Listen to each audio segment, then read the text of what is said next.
Love this podcast? Support it and sponsor today. Simply head to ozcastnetwork.com for details. It's The In Show, Australia's only show dedicated to innovation from Adelaide, Australia and across the globe. It's David Grice and Troy Sincock talking innovations, entrepreneurs, startups, people with great ideas, and subscribe to our new feed in Apple Podcasts to keep listening to the In Show podcast. If you subscribe to the feed that has the black and white logo, that's going to disappear, and it's going to disappear shortly. So resubscribe to the In Show with the coloured logo.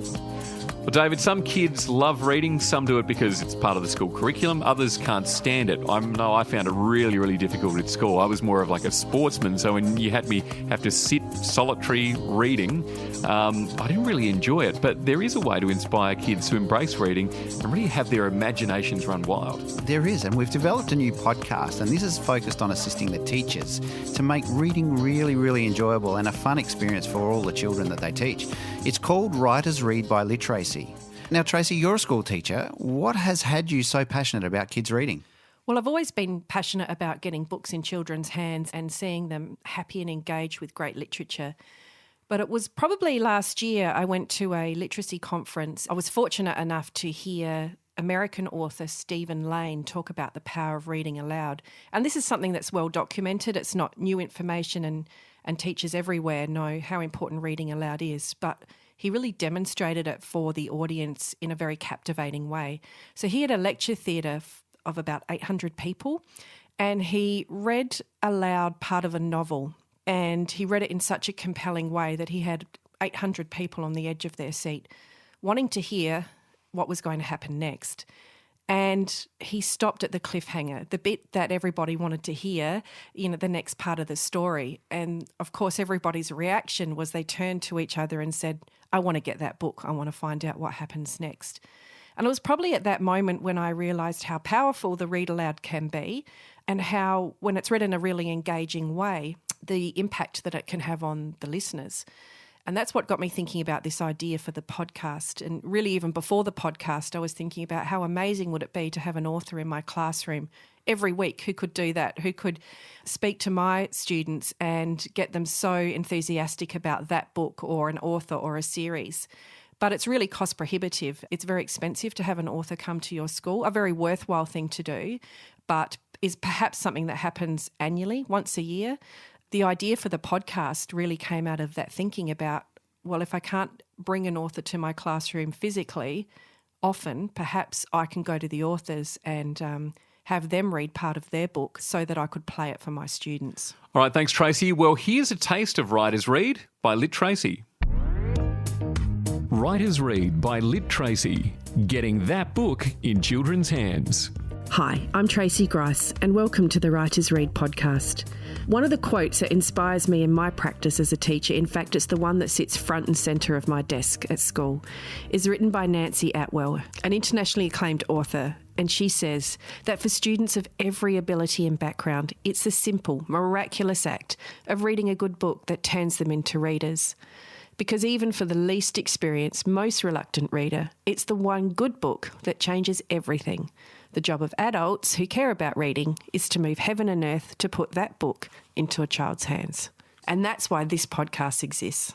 Each podcast will feature a published author who is going to talk about their reading life, and they'll talk about their own reading strengths and struggles and really who they are as a reader, so that children can get an insight into the life of a proficient reader or an adult reader. And then what we're going to ask them to do is to read a portion of one of their books and then stop at the cliffhanger in the story, in the hope that this may be the book that turns a child into a reader. Adelaide's known as the festival state, and one of the festivals Adelaide hosts each year is Writers' Week. So Writers' Week is a really vibrant festival held in a park, and there's both adults and children alike, and it's got a great vibe to it. And I got to sit down with award-winning author Sophie Laguna, and it was a great experience to sit in the park with Sophie and hear her read her book Bird and Sugar Boy. I found Birds, a field guide by A.P. Davies when I was 8. I was in the op shop with Dad because we needed something to make me look like a pineapple for the school concert, which was about the 5 food groups. Dad was looking for green clothes that could be the top of the pineapple. The other kids were getting their costumes sewn by their mothers, but Dad said if he couldn't find it at the op shop, it couldn't be found anywhere. And he'd fix the fuel lead, but he wasn't going to start bloody sewing. During the Adelaide Writers' Week Festival, I was so fortunate to meet with beloved children's author Jackie French, and she told me about her reading life, some of her strengths and struggles, some of the books that she loves, and she shared a couple of her books with me. And now here's a sneak peek of what's to come on the next Writers' Read podcast. There's one that turned me into a reader, and I loved it. Grandma read it to me, and I still remember the beginning. It was about the battle between a cat and a mouse, and I just loved it. But because I'm dyslexic, I learned to read in a very different way from the way most people read. But I always had books, and so many books changed my life.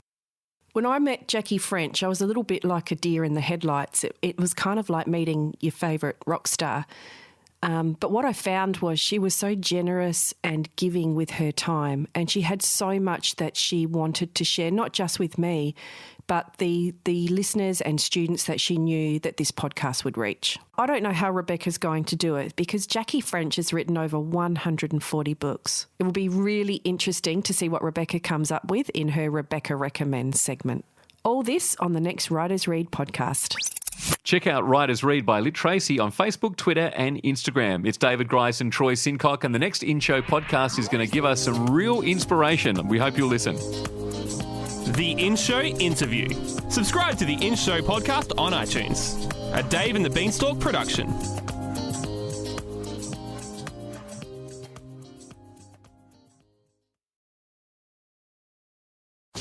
Love this podcast? Support it and sponsor today. Simply head to AuscastNetwork.com for details.